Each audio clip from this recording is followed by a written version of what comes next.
So with a show of hands, how many of you guys are familiar with the Ebola outbreak of 2014?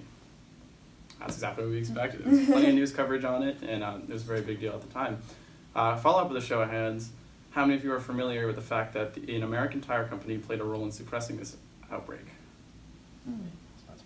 Exactly. Did not get as much news coverage, and today we're going to be tackling that issue of Firestone and the Ebola crisis in Liberia. The question at hand is going to be, should the Firestone Tire Company have done more to help the general population during the Ebola crisis? To give you a little bit of background information on Liberia, it is a small country located on the west coast of Africa, and it is a population of roughly 4.7 million people. About 64% of those people live below the poverty line, which is a very big amount, and it kind of alludes to the fact that they don't necessarily have the best medical supplies or technology to help treat diseases such as Ebola. Liberia in itself is a tropical and warm climate, which is perfect for growing rubber trees. Which takes us to a little bit about the Firestone National Company. Is that since 1926, they have been the largest rubber producer in the world, and they are also rubber became Liberia's second biggest export when the Firestone entered their country. They own a plantation there that covers about 200 square miles, and in that plantation they employ more Liberian people than anyone else in the country, and they also really care about their employees and invest a lot into them. They spend about $147 million on different type of infrastructure such as schools and housing for these people that live in that and work for the plantation.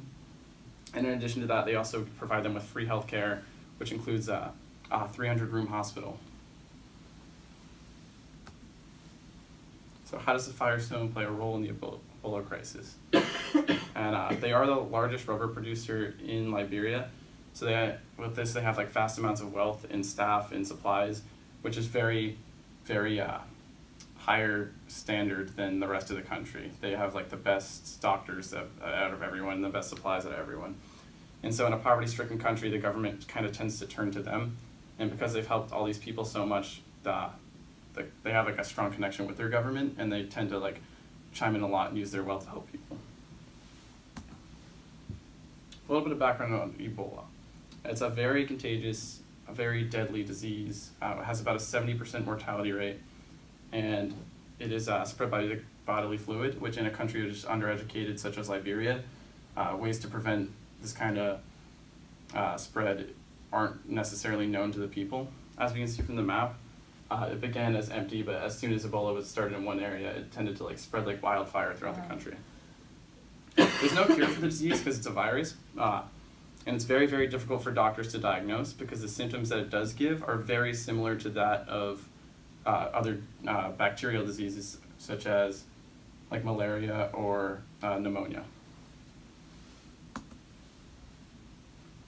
From a utilitarian perspective, one might say that the Firestone Company should be doing the greatest good for the greatest amount of people, and that them living in a country where they don't necessarily have the supplies, they should be giving the supplies that they do have to those people that are less fortunate, in that it would save lives, so like a lot of lives when people are contaminated with Ebola, and it also would not put them at harm because they were able to contain the outbreak in their own country, so that they should be able to contain the outbreak in the rest of the country too without harming anyone. They would give supplies, doctors, and as much staffing as they could to these little clinics outside of Liberia and open their doors to people that need the help.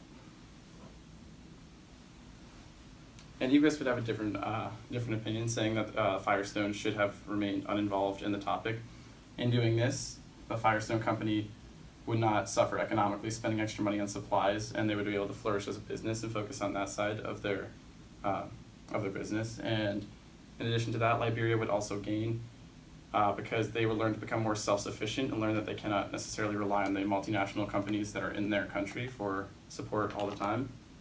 I think that an egoist would say that Liberia should just be aiding their own employees, as that's their responsibility.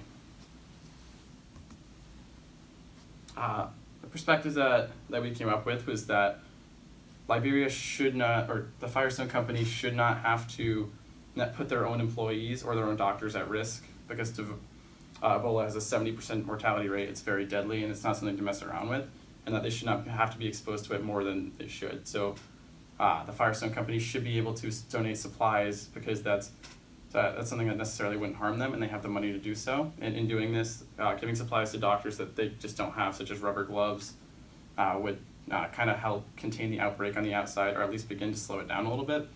But the plantation should remain closed to non-employees, as that would help stop the spread on the plantation and help eliminate the problem there.